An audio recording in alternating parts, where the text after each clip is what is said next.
जंगल में जब बहुत सूखा पड़ रहा होता है और ऐसे हालात में कोई शिकार दिख जाए तो वहां मौजूद तमाम शिकारियों में होड़ सी लग जाती है ताकि वो उस शिकार पर अपना अधिकार जमा सके। और अगर बांटना भी पड़े तो सबकी कोशिश यही होती है कि ज्यादा से ज्यादा हिस्सा उन्हें मिले। आज ये कहानी कुछ पॉलिटिकल हालातों की वजह से जहन में मेरे आ गई। हालात ही कुछ ऐसे बने हुए हैं। 20 जुलाई को दिल्ली की सड़कों पर खूब हुड़दंग हुआ, खूब अराजकता फैलाने की एक भरचक कोशिश हुई। मुद्दा था नीट पेपर लीक और मांग थी शिक्षा मंत्री धर्मेंद्र प्रधान के इस्तीफे की, और इसलिए दिल्ली की सड़कों पर प्रदर्शन हो रहा था। इन शॉर्ट यानी नरेंद्र मोदी की सरकार को घेरे में लेने का प्रबल चांसेस थे। फिर क्या हुआ? फिर वही हुआ जिसका जिक्र मैंने शुरुआत में किया। हिस्सेदारी की होड़ लग गई जनाब। कैसे? पूरा का पूरा मामला रिवर्स क्रोनोलॉजी से समझिए। बुधवार को अखिलेश यादव लोकसभा स्पीकर से इसलिए नाराज हो गए क्योंकि उन्हें लगा कि कांग्रेस और सरकार के बीच में यानी बीजेपी के बीच में समाजवादी पार्टी को तरजीह नहीं दी जा रही है। अखिलेश यादव ने बाकायदा स्पीकर को यह खुलकर कहा, क्या कोई समझौता हो गया है कांग्रेस और बीजेपी से? आप खुद सुनिए और यकीन करिए। अखिलेश जी ये मुद्दा कांग्रेस, समाजवादी पार्टी, बीजेपी का नहीं है। ये मुद्दा युवाओं और छात्र नौजवानों का है। तो आपने इनको बुलवा दिया, क्या समझौता कर लिया आपने? क्या आपने क्यों नहीं बोलने दिया हमें? आपको मैंने बोलने के लिए कहा। सूत्रों के हवाले से यह भी कहा जा रहा है कि इसके बाद अखिलेश यादव और केसी वेणुगोपाल के बीच बहस हुई।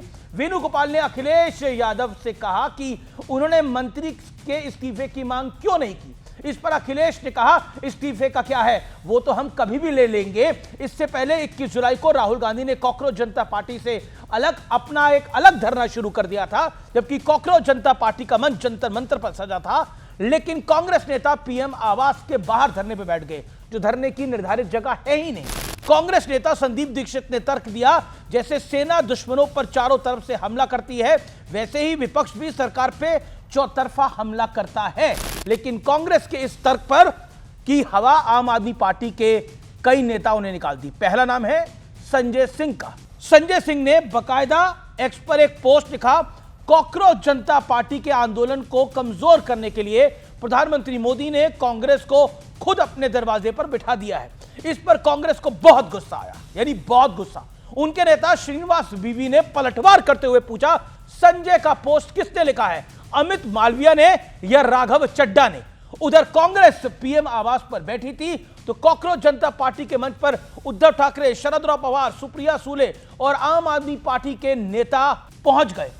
अब आप खुद ही बताइए, इस पूरी कहानी से क्या वो जंगल वाली कहानी कहीं मेल खा रही है जहां पर क्रेडिट की होड़ है?